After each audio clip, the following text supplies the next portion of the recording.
Jesús, ¿cómo estás? Hola Fernando, muy bien. Jesús Carrasco, probablemente, seguramente, el mejor novelista que hay en este momento en España. Gracias por dedicarme un ratito. Bueno, un gusto estar con vosotros. Has querido que quedemos aquí. ¿Dónde estamos, Jesús? Estamos en Caudilla, que es un municipio pues abandonado, aunque hay un par de coches por ahí de la provincia de Toledo, que está entre Novés, Val de Santo Domingo y Torrijos, que es el pueblo en el que yo me crié. Y este era un lugar de excursión típico para los niños del pueblo en aquella época. Veníamos, son quizás 7-8 kilómetros por caminos, y era un lugar remotísimo, una aventura llegar hasta aquí. O sea, hemos venido hasta, digamos, el paisaje de tu infancia. Sí, esta es una zona mía de juego, casi te diría de caza, porque por aquí perseguía a las crías de las perdices en esta época del año. He visto una familia por ahí, ¿no? Pues jugábamos estas cosas que jugaban los niños del pueblo, ¿no? Veníamos aquí a cualquier hora del día, no de la noche. Y bueno, es un espacio muy, muy querido para mí. ¿Es el paisaje de alguna de tus novelas?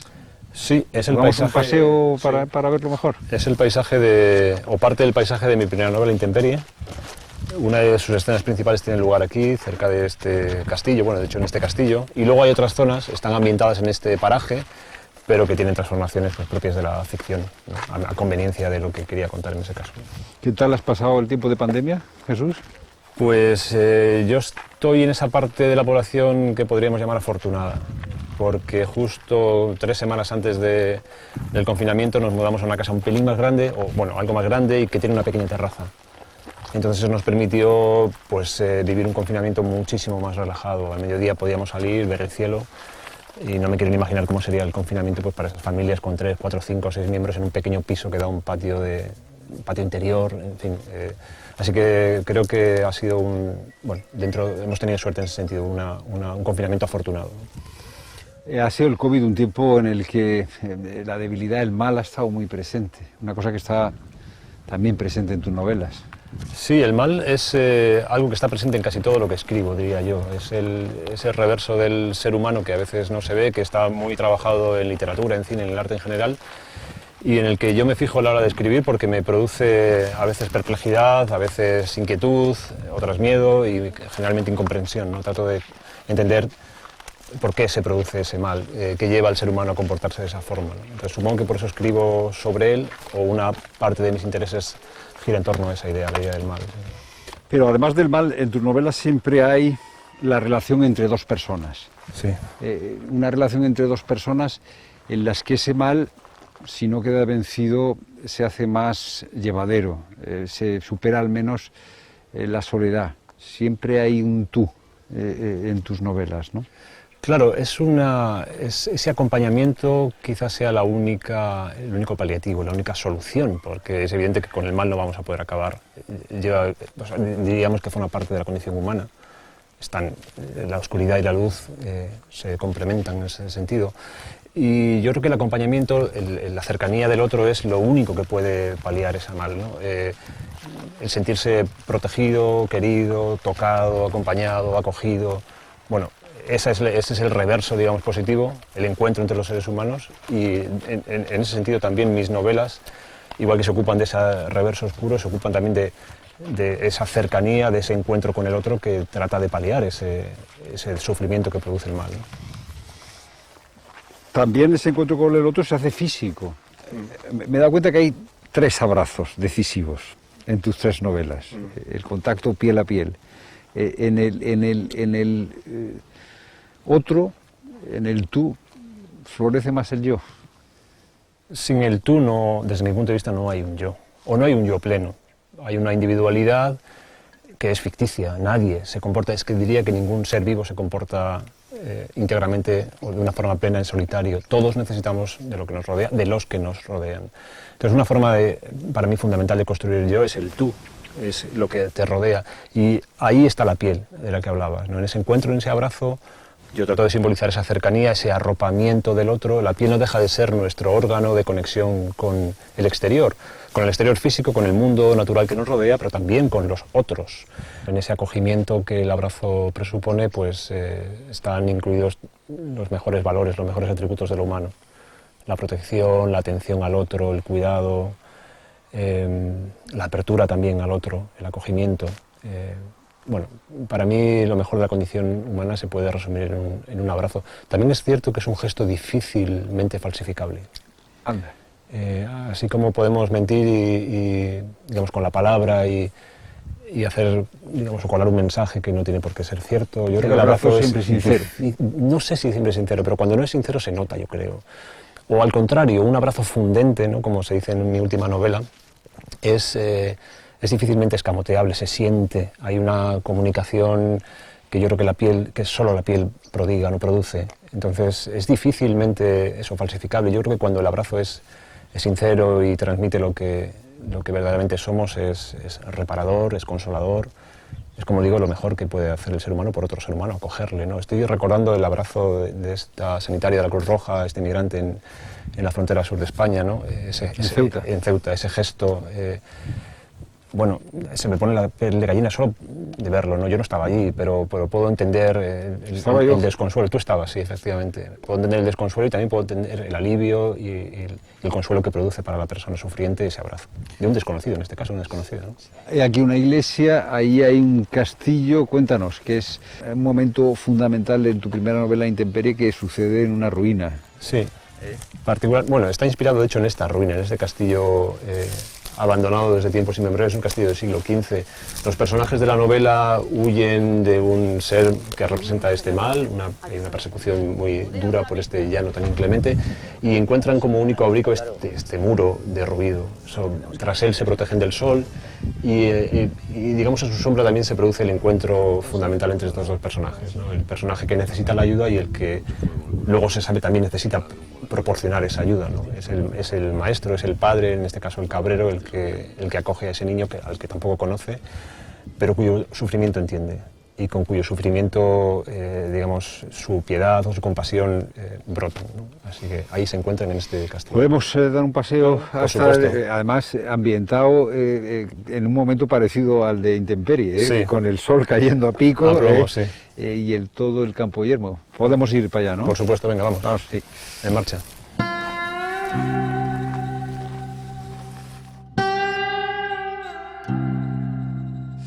Jesús, hay una cosa que está muy presente en tu primera novela, en Intemperie. ¿Qué es esto? El llano. Este paisaje plano, pero no solo plano, con un sol como este de justicia, y es un sitio donde avanza la sequía.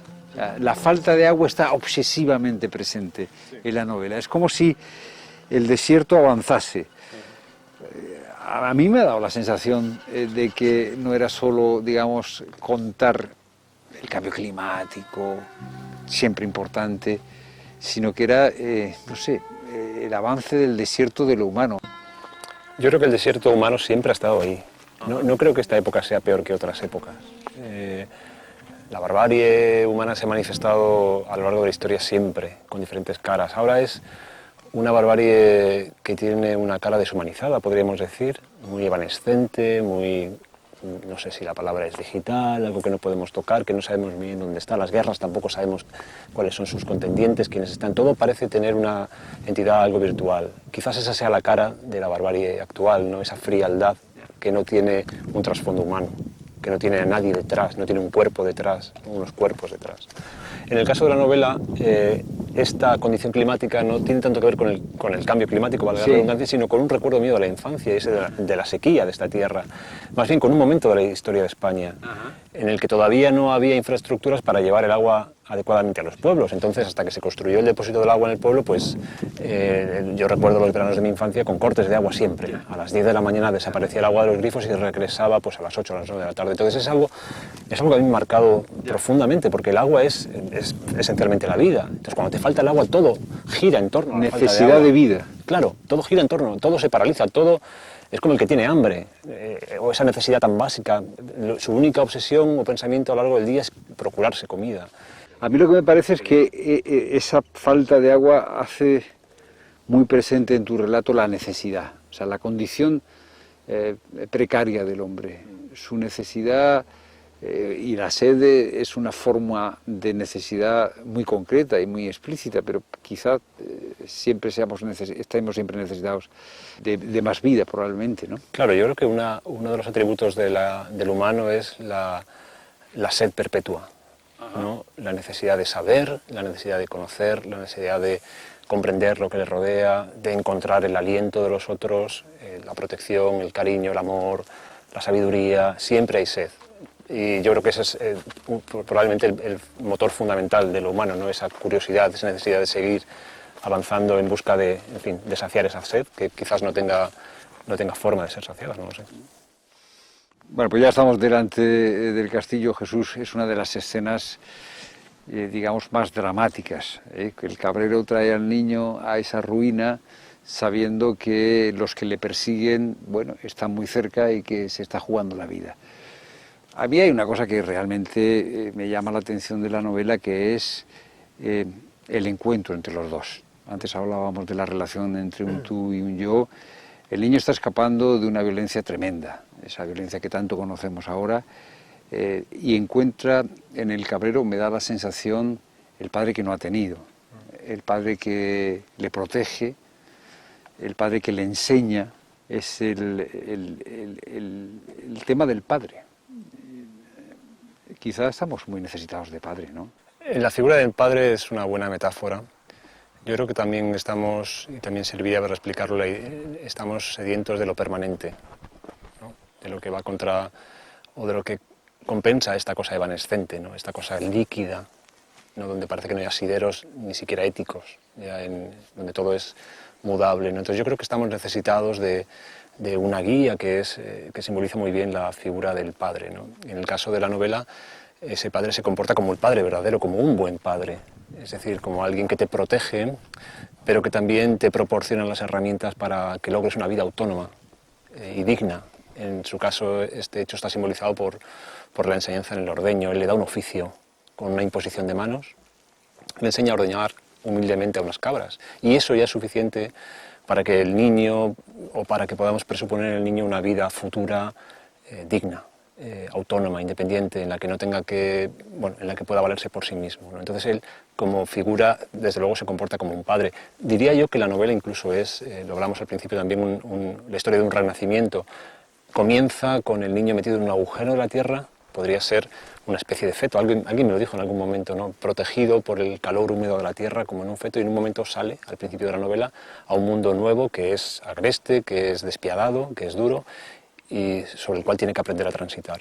Y en ese camino, que es la vida, pues se va encontrando con unos y con otros, con el mal, pero también con la piedad. Y se encuentra con el cabrero, que es la figura, como decías antes, paternal por excelencia. Además es una figura que entrega su amor de una forma absolutamente gratuita, incluso por encima de lo que le pueda suponer a él, ¿no? De prejuicio el haber entregado ese amor, ¿no? Entonces, pero bueno, el chico es, decías antes que el comienzo en ese agujero es como un útero, el chico es como engendrado de nuevo, o sea, viene con un yo destruido, con desconfianza hacia los adultos, y de hecho hay un momento que se ve en la novela, ¿no? Cómo le ha dejado una herida de miedo, y sin embargo hay una generación nueva, el padre lo genera, decías antes el oficio, también en la relación con las cosas, en la compasión. Fíjate que también yo vi ahí un paralelismo con la necesidad que muchas veces tenemos de ser engendrados otra vez, ¿no? sí, la idea de renacimiento, ¿no? Que es muy hermosa y que todos en algún momento hemos alumbrado, porque todos en algún momento nos hemos sentido perdidos, ¿no? Sin asideros, descolocados fuera del mundo, ¿no? La necesidad de una renovación completa de la vida propia, yo creo que es muy sugerente para cualquiera, y en el caso del niño es absolutamente necesaria. El niño tiene una especie de clarividencia en el momento en que escapa de casa, porque sabe, evidentemente, viene de un sufrimiento real que no puede esconder, que es así, que es físico, que es emocional, pero tiene la intuición de que hay otra posible vida, y por eso escapa, si no probablemente se habría quedado sometido al trato que estaba recibiendo en la casa. Y se puede suponer, se puede deducir que después de la última página de la novela el niño tendrá una vida renovada, una vida nueva Porque ha tenido un y padre. mejor. Porque ha tenido un padre, sí, porque ha tenido una guía, alguien que le ha enseñado, pero ya no solamente el oficio, alguien que le ha abierto los brazos. Y ahí hay un diálogo formidable. Cuando el cabrero le manda una misión difícil, el chico responde, tengo miedo, ¿no? Y le dice, bueno, has llegado hasta aquí, eres un chico valiente, y le dice, le responde el chico, he llegado hasta aquí, yo no soy un chico valiente, he llegado hasta aquí porque estabas tú. Quiero decir, en la relación con el padre, el miedo es superado. Sí, es el reconocimiento de su propia debilidad y también la gratitud por lo que ha recibido. Estoy aquí por ti. Y de hecho supera el miedo. Sí, supera el miedo. De hecho, yo creo que una de las principales enseñanzas que recibe, o una de las primeras funciones, o más importantes funciones que el cabrero ejerce sobre el niño es ir despojándole del miedo, quitándole poco a poco, página a página, las costras de miedo. Es fundamental esa enseñanza. El niño, cuando acaba la novela, se enfrenta solo al mundo, con un pequeño rebaño de cabras, pero solo, y tiene que acometer solo el viaje. Y solo lo puede hacer si no tiene miedo. No tiene miedo de dónde va, está confiado, ha recuperado pues una cierta, como diría yo, una salud emocional, ¿no? Está confiado, ya no tiene el miedo que tenía, puede atreverse a disfrutar, no, a ejercer su vida con más o menos plenitud, pero a hacerlo, cosa que no pasaba al principio de la novela. Eso se lo da el cabrero le quita, le va arrancando las costras de miedo que el niño trae. Por eso me reconozco tanto como lector en el niño. Porque yo también necesito un padre que me reconstruya a cada momento, necesito a alguien que me abrace, que me quite el miedo. ¿Quién no? Que me acompañe.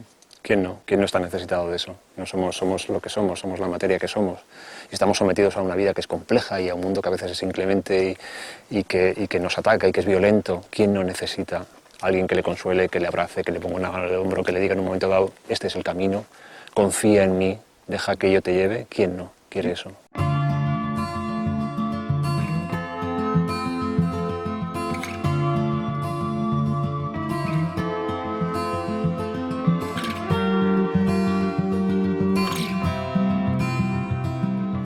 Ya estamos en Torrijos, Jesús. Sí, en Torrijos estamos.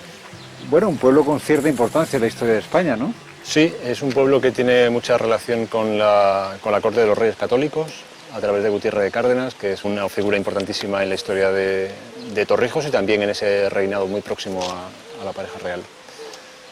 Tú llegas a Torrijos pequeño.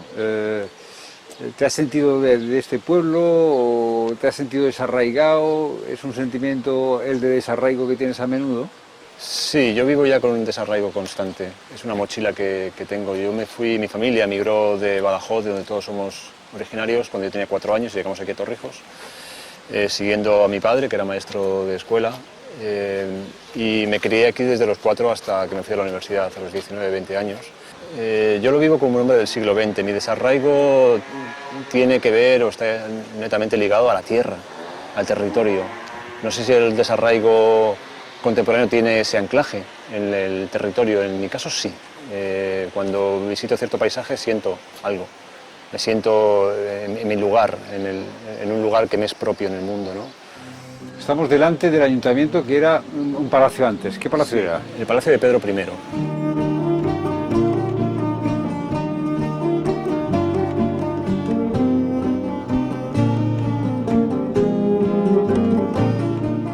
Intemperie acaba de forma positiva, pero el cabrero tiene que entregar la vida. Sí, es un precio que sabe que va a tener que pagar o que corre el riesgo de pagar, porque sabe a lo que se enfrenta, sabe cuál es la amenaza. Y precisamente porque sabe a lo que se enfrenta, se entrega al niño, porque sabe también lo que protege, protegiendo al niño, que es una vida que nace, ¿no? De alguna manera yo creo que el cabrero, no se dice en la novela, pero de alguna manera el cabrero salda una deuda, quizás. También se redignifica, porque de alguna forma también él nace a través del niño. Él está al final de su vida y esa entrega no es una entrega casual ni baladí, es una entrega con significado para él. Y es una entrega con un coste muy alto, como dices, de su propia vida. O sea, el padre también es engendrado por el hijo, en cierto modo. Sí, yo creo que sí. Yo creo que cuando uno se entrega a otro, el otro también, digamos, recibe todo ese poder del amor y de la generosidad del que se entrega, ¿no? Yo creo que hay un renacimiento mutuo, ¿no? Como decíamos antes, no se puede comprender el yo sin el otro, y el otro no está allí simplemente como un frontón que recibe las pelotas. También es transformado por la acción del amor de este, ¿no? Que se entrega a él. Fíjate que el cabrero llega a corregir al niño porque el niño se enfrenta a un enemigo, estoy hablando de la escena del tullido, lo deja desprotegido, a una muerte segura, y el cabrero, aun sabiendo de que su vida está en peligro, le hace ir al niño a recoger a ese enemigo que está a la muerte segura. Es la compasión hasta el riesgo personal. Sí, el cabrero sabe bien lo que entrega al niño. Sabe bien lo que le entrega cuando le da el oficio del ordeño, pero sabe bien lo que le entrega cuando obliga al niño a, por ejemplo, a tener compasión con su enemigo, con aquel que le ha maltratado, ¿no? Sabe bien lo que le está dando. Le está dando una vida plena, una vida con sentido, una vida plenamente humana, con todos los mejores atributos que decíamos antes del humano, ¿no?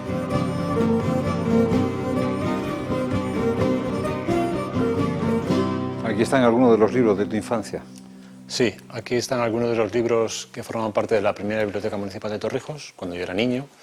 Tendría yo 10, 12 años quizás, y algunos de esos libros, algunos de esos ejemplares que yo leí siguen aquí, en esta biblioteca municipal. Pero tú eres un hombre de lecturas, y no solo de lecturas, un hombre que tiene una gran pasión por lo manual, por los trabajos que se hacen con las manos. ¿Por qué es para ti tan importante el trabajo que se hace con las manos? Pues no lo sé. Para mí es un misterio. Sé a quién se lo debo a mi padre y a mi madre, que siempre han tenido en el trabajo manual una fuente de ingresos también para la familia, pero lo que nos han comunicado es una pasión y una dignidad en el trabajo manual muy, muy fuerte. Bueno, es una cosa que está en tus novelas también. El personaje de la tierra que pisamos tiene una relación especial con la tierra física.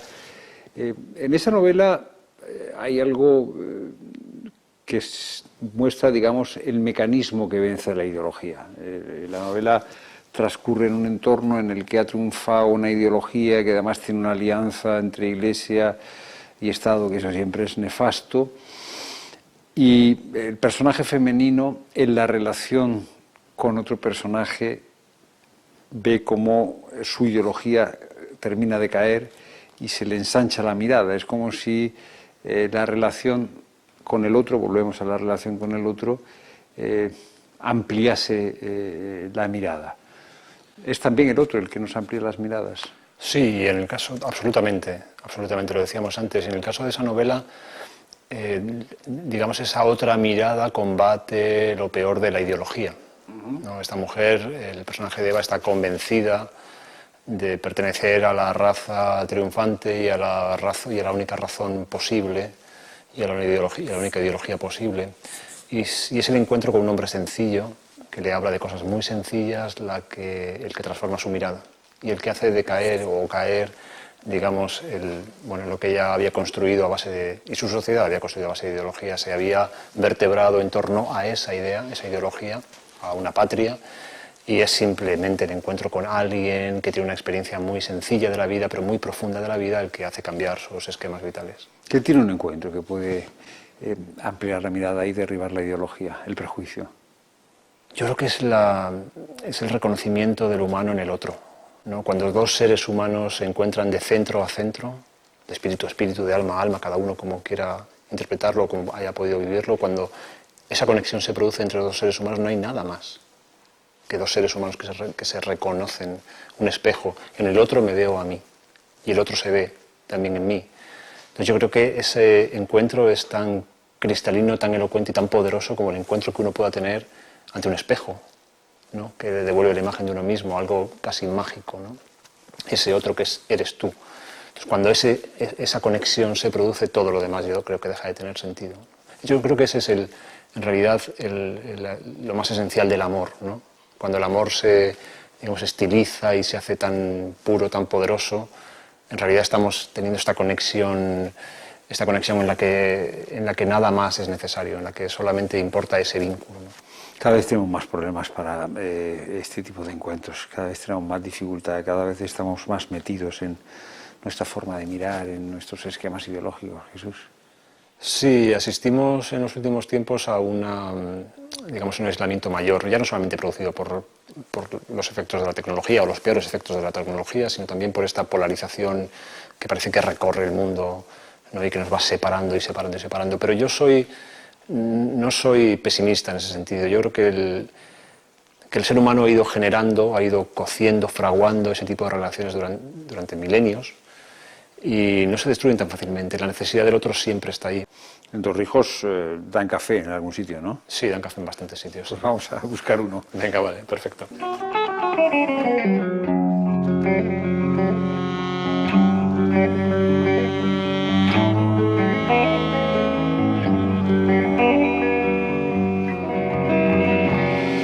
En la tierra que pisamos, en ese abismo de mal que se precipita sobre los personajes, hay un momento en el que el narrador, el personaje, hace una comparativa con el sufrimiento de Cristo en su pasión, con el Hijo que espera estar acompañado por el Padre en el Gólgota.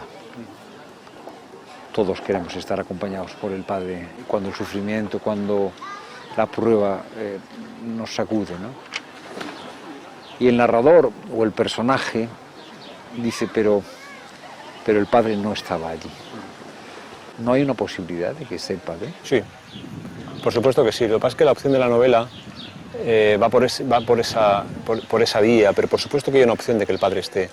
De hecho, yo creo que es una opción madura, la del padre que observa o que es espectador del sufrimiento posible de su hijo y no actúa, sino que permite que el hijo se equivoque. Es decir, permite que el hijo ejerza su voluntad y que sea él, digamos, el autor de su aprendizaje, su propio maestro, que es algo que acontece a cualquier ser humano. Al final nadie escarmienta en cabeza ajena, como decimos, ¿no? Hay que experimentar también cada uno el dolor, los rigores de la vida, para obtener de ello un aprendizaje y mejorar el camino. Entonces, por supuesto que existe la opción del padre que está ahí detrás y que permanece expectante. Mi padre fue así. El magisterio de mi padre fue silencioso. Recuerdo un hombre que nos permitía movernos libremente y que nos llamaba a capítulo una vez cometido el error, ¿no? Todo en silencio y todo de una manera muy sutil, pero yo agradezco mucho eso. El padre que me dejó equivocarme, que me dejó experimentar, que me dejó vivir. El Padre que aparece en la novela es Dios Padre, Sí. o sea, Dios Padre que no acaba salvando al Hijo. Esa Claro. posibilidad no existe, esa posibilidad no existe. No lo sé, Fernando, no lo sé. El personaje de la novela se encuentra en un momento que digamos que es el fondo de la humanidad, ¿no? Podríamos imaginar a un preso en el Gulag o en un campo de concentración en el lager alemán, ¿no? En ese momento de degradación humana máxima, ¿no? Ese punto basal al que la humanidad ha llegado. En ese punto se encuentra el personaje y en ese lugar en el que está solo, en el que no tiene tierra, no tiene cultura, no tiene afectos, no tiene ni siquiera lengua, solo le queda el recuerdo de su tierra y la figura de Dios en la cual ha crecido, ¿no? Entonces se pregunta dónde está el Padre. ¿Dónde está el Padre del que le hablaba el sacerdote en la iglesia los domingos, ¿no? Porque en tiempos de paz, cuando él cultivaba su huerta, en su tierra, con su lenguaje, en su ambiente, no lo echo de menos. Sin embargo, ahí echa de menos. Hay una añoranza de Dios. Quizás sea un pensamiento, en su caso, muy primario o incluso una imagen infantil de Dios, ¿no? Dios que nos salva, Dios que predica el amor, ¿por qué no estás aquí? También es una pregunta clásica, ¿no? ¿Cómo es Dios omnipotente y capaz de crear toda la belleza del mundo y crear de hecho el mundo, es capaz de permitir la maldad en el mundo o esta sevicia, esta degradación? Eso es lo que se pregunta el personaje y yo no aporto ninguna respuesta. El personaje tampoco la obtiene, no obtiene respuesta. Es para él un misterio y para mí lo sigue siendo. No, pero aparece como pregunta en el personaje y también aparece la nostalgia de la resurrección, Sí. que descarta como una sublimación. Fantástico. No quiero una fe o una resurrección que sea pura sublimación. Eso ya es una gran seriedad en tu personaje. No sé si es un trasunto tuyo. No quiero sublimaciones. De nuevo, lanzo la pregunta. ¿Y si no fuera sublimación? ¿Y si fuera una hipótesis posible? La hipótesis de la resurrección. Sí. que aparece, o sea, que tu personaje de pronto la ve como un remedio y la rechaza seriamente porque piensa que es una sublimación. Bueno, supongo que en el contexto en el que se encuentra no aprecia asideros suficientes que le saquen del lugar en el que están. Tampoco la resurrección les sirve. Está apartado de todo. Pero desde luego es una sublimación deseable. Es una escapatoria, una espita que haría aliviar la presión que siente, el dolor que siente, el sufrimiento que siente y que parece imposible de eludir, ¿no? ¿Cómo Primo Levi supera su cautiverio en el lager? ¿Cómo lo supera? ¿A qué se encomienda? A las pequeñas cosas. Claro, estamos hablando de una madre que ha perdido a su hijo. Eso es. ¿Qué explicación le puedes dar, ¿no? ¿Qué sublimación puedes aportarle que sea coherente, consoladora, que complete o que restañe su dolor? Me parece que ese dolor es imposible de... No estamos preparados para que nuestros hijos mueran. Estamos preparados para que nuestros padres mueran. Pero no se me ocurre dolor mayor que el ver morir a un hijo. Y no encuentro posible respuesta que consuele de ese dolor. No lo encuentro. Yo entiendo que debe de ser un abismo emocional tenebroso, diría que insuperable. No me he visto, por suerte, en esa tesitura, espero que no verme nunca, pero no sabría qué hacer. No sabría qué hacer si tuviera que asistir a ese hecho. La tierra que pisamos acaba con, me parece, un grito de nostalgia. Nostalgia de unidad entre los hombres. Nostalgia de unidad con la creación, con la tierra. ¿Es tu nostalgia esa? Sí, por supuesto, pero creo que es una nostalgia que comparto diría que con la mayor parte del género humano, ¿no? Es la pregunta metafísica, ¿no? Por excelencia, la reunificación, ¿no? La religión, si quieres, ¿no? El religare, el volverse a integrar en la naturaleza, el comprenderse como parte de un todo, como decías antes, no con la naturaleza, pero también con el género humano, partes de una sociedad, de una comunidad, de un planeta, el sentirnos uno. Deseo de unidad. Sí, deseo de unidad. Para mí es un anhelo constante y creo que insaciable. No sé si viviré lo suficiente como para saciar ese anhelo. Porque veo que el mundo se disgrega, porque veo que no es fácil mantener unidas todas las piezas, ¿no? Pero mi tendencia, mi querencia particular, la de este ser humano que te habla, es hacia el reencuentro, ¿no? En su dimensión más sencilla, con lo natural y con lo humano, fundamentalmente. Fíjate que es lo que más deseamos y lo que más nos parece imposible, quizá. Sí, lo hablábamos antes, ¿no? En la sociedad contemporánea no ayuda, no va en esa dirección particularmente, aunque también se aprecian ya movimientos que apuntan en esa dirección, un cierto hartazgo de una virtualidad, de algo intangible, de algo que no aporta un calor emocional. Nostalgia de unidad y a veces la sensación de que haría falta un gran milagro, haría falta una gran gracia para que esa unidad fuera posible con las cosas, con las personas. Sí. Gran gracia, entiéndeme, incluso lo digo en términos laicos, que sucediera algo imprevisto. Pues mira, más imprevisto que la pandemia no había nada, ¿no? Yo recuerdo que al principio de la pandemia, antes justo del confinamiento o al principio del confinamiento, este discurso existía, ¿no? La idea de que esta prueba de esfuerzo general, global, nos iba a aportar un conocimiento que no teníamos, nos iba a reposicionar frente al mundo, al planeta, a la sociedad, a los valores fundamentales. Y estamos viendo al salir de la pandemia que esto no está siendo así. O sea, una prueba de este tipo inesperada parece que tampoco es la solución. Yo creo que viene por las conciencias que como gotas de aceite van uniéndose, ¿no? Se van fundiendo individualidades, pequeños grupos, pequeñas comunidades que van haciendo su trabajo diario, ajeno a la gran política, a los grandes discursos, a la gran polarización, que van trabajando en la base, que trabajan en los barrios, en las iglesias, en los domicilios, en todas partes, ¿no? Personas que, sin darse cuenta, tienen en la cabeza un ideal de mundo en común, que es un ideal ético y que podría caber en el catálogo de los valores cristianos, ¿no? Encuentro, solidaridad, piedad, acogida, que es un catálogo de valores que puede ser apto para una persona creyente, pero también para una persona de izquierdas, ¿no? Para un humanismo muy amplio. Yo creo en ese humanismo amplio. Y creo que, y lo veo en mi día a día, no precisamente leyendo los periódicos, lo veo cada día como esa fuerza está en la base de la sociedad. Y como esa fuerza y esas gotas se van uniendo.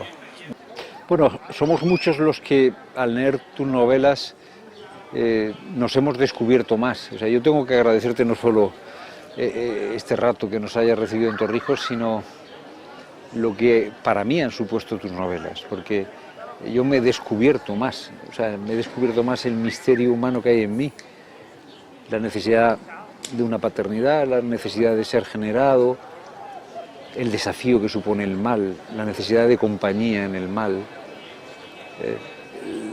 la nostalgia o el deseo de una mayor unidad. No, yo te agradezco no solo este estupendo rato que nos has dedicado, sino esto, ¿no? Que nos hayas ayudado a tantos, desde luego a mí, a tener más abierta la herida de lo que soy, que es siempre algo misterioso, que no se puede encajonar, y en tu prosa y en tus personajes yo me he descubierto más el misterio que soy. No sé si habrá algunos lectores que te han hecho esta confidencia, pero yo te la hago. No muchos. He recibido lecturas muy agradecidas de los textos que he compuesto, pero no soy consciente de esto, la verdad. No, me dejo llevar por una, no sé si es una pasión, una vocación, una voluntad, unas ganas de llevar adelante mi oficio de la mejor manera posible y de mi propia humanidad. Yo soy producto de lo que soy quien soy una individualidad entre otras tantas, que formo parte de una colectividad y hago mi trabajo. Y agradezco mucho lo que me dices, desde luego, es para mí un regalo. Muchas gracias.